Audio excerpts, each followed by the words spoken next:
Baik, terima kasih pemirsa, masih bersama kami di Fokus Media dan kita langsung saja melanjutkan topik pembahasan kita yang kedua. Nah, ini untuk topik pembahasan yang kedua nih Pak, adanya suatu pihak kepolisian sudah berhasil mengungkap kasus pembunuhan yang direkayasa 2 tahun lalu. Ini bagaimana nih menurut tanggapan dari para narasumber? Mungkin Pak Yasin terlebih dahulu. Ya, kasus ini cukup menarik ya. Menariknya karena kejadian sudah lama, 2 tahun lalu, kemudian baru sekarang terungkap.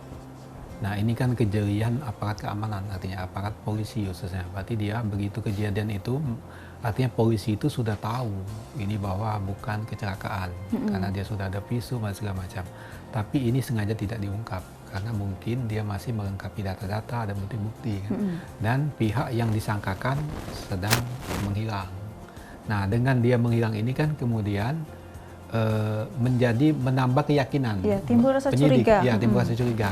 Yang temannya yang sama-sama berburu menghilang dari peredaran kan, artinya dia ada indikasi ini kemungkinan rekayasa, sehingga terus diselidiki. Mungkin setelah bukti lengkap, kebetulan yang ditersangkani tadi yang dicurigai itu muncul, sehingga ditangkap. Dengan ditangkap ini dia mengaku.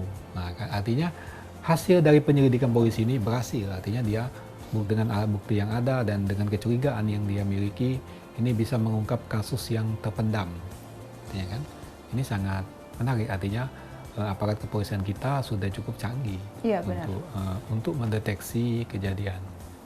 Mungkin dan kasus seperti ini juga dulu sudah pernah terjadi, ya sudah lama, tapi dia tidak direkayasa, dan pelaku yang dia tidak sengaja kan, dia tidak sengaja, dikiranya babi tertembak. Yang nembak tadi menyerahkan diri, dia mengakui bahwa dia salah tembak. Ya tetap hukum tetap berlaku kan, dia ini namanya menghilangkan nyawa orang kan. Ya tapi karena tidak sengaja mungkin diringankan. Nah, yang kasus ini lain. Ini dia ngakunya tertembak, dikiranya babi kan.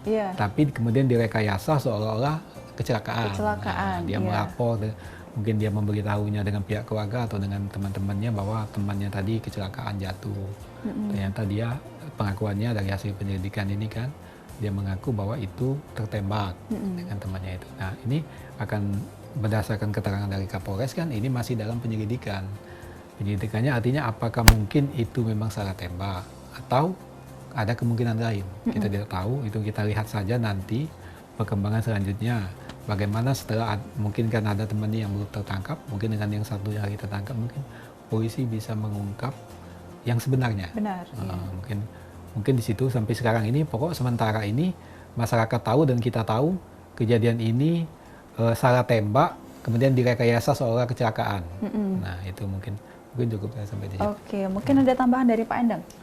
Ya, ini kasus ini sebenarnya memang sangat nggak diduga ya, tidak diduga oleh pihak kepolisian.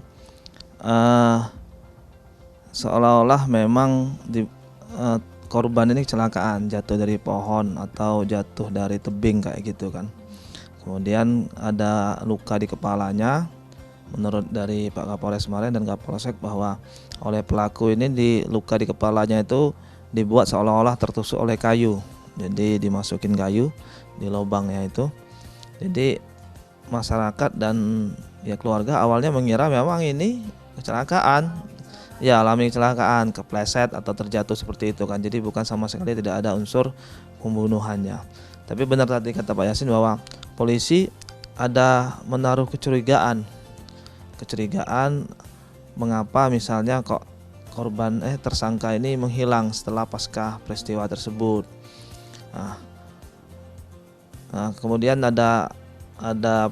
mungkin ada teman-teman lain juga yang jadi bahan. Nah, ini mungkin untuk masalah teman-teman ini memang masih disimpan sama polisi, karena polisi masih mencari yang satu lagi, karena polisi masih penasaran juga. Jadi polisi belum bisa memahami atau menerima sepenuhnya pengakuan dari tersangka bahwa dia salah tembak dan mengira bahwa si korban ini adalah babi.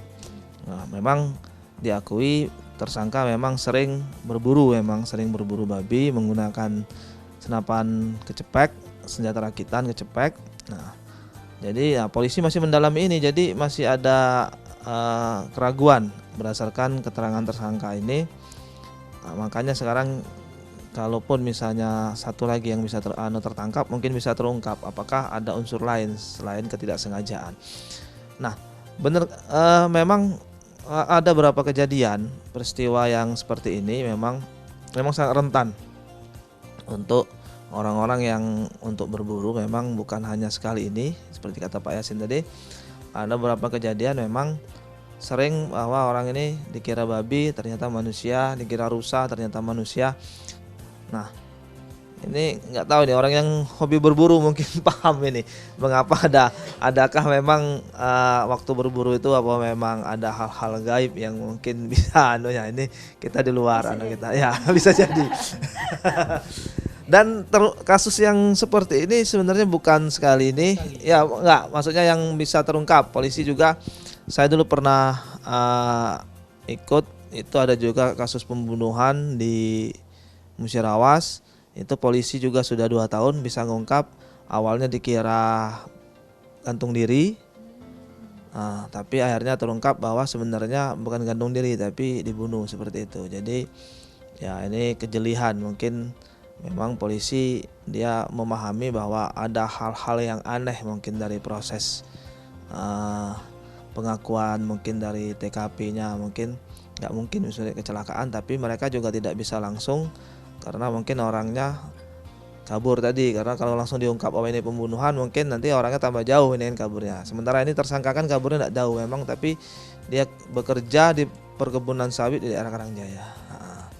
Cuma memang mungkin jarang pulang kan, makanya baru kemarin hari Kamis terendus ada di rumahnya, kemudian langsung ditangkap dan dia mengakui tadi. Mungkin seperti itu dulu informasinya. Oke, mungkin memang sekarang pihak kepolisian ini sedang mencari satu pelaku ya, lagi, satu lagi. Untuk melengkapi buktinya agar bisa terungkap sebenarnya apa yang terjadi. Mungkin ada tambahan lagi dari Pak Yasin? Ya, mungkin ini perlu juga menjadi pelajaran bagi kita semua maupun juga bagi yang hobi berburu babi. Ini kan kejadian serupa, ini salah tembak ini sudah sering terjadi. Mungkin ya kata Pak Endang tadi ada unsur mistiknya. Mungkin artinya yang hobi-hobi berburu ini harus lebih hati-hati lagi kan, bagaimana teknik-tekniknya itu mungkin kan, sehingga tidak salah sasaran kan. Mungkin ini dia dari jauh yang ada gerak dikiranya hewan yang dicari ada manusia kan. Nah ini temannya, makanya ini harus artinya harus hati-hati. Mungkin harus mungkin, iya, jadi memang kalau babi langsung lari kan. Langsung lari ya. Nah, itu mungkin harus lebih jeli lagi, artinya harus kejelian lagi. Mungkin perlu alat tambahan teropong dulu atau bagaimana kan. Gitu. Jadi memang ini, jadi maksud saya begini, jadi artinya ini bukan, mungkin kalau yang berburu babi mungkin dia sudah tahu nih untuk sudah yang kita paham, ya sudah paham. Untuk kita yang belum pernah berburu ini artinya harus hati-hati kalau mau ikut berburu kan. Salah tembak. Salah tembak nanti kita yang ditembak. Ya, ini kita yang tembak. Atau kita yang kena tembak. Kita yang tembak. Makanya hati-hati. Jadi harus jadi pelajaran lah ini. Jangan sampai. Jadi mungkin tidak juga ya apa, Mbak Yasin, mungkin ini juga mengapa negara mengatur masalah undang-undang senjata api. Mungkin ini juga mungkin jadi alasannya kan. Makanya tidak sembarangan kita bisa memiliki senjata api seperti itu kan, bisa membahayakan. Membahayakan orang lain. Iya. Kita juga bisa kena bahaya. Ya itu makanya. Oke, kita bisa break sebentar Pak ya. Oke, baik pemirsa, jangan beranjak kemana-mana karena Fokus Media akan segera kembali.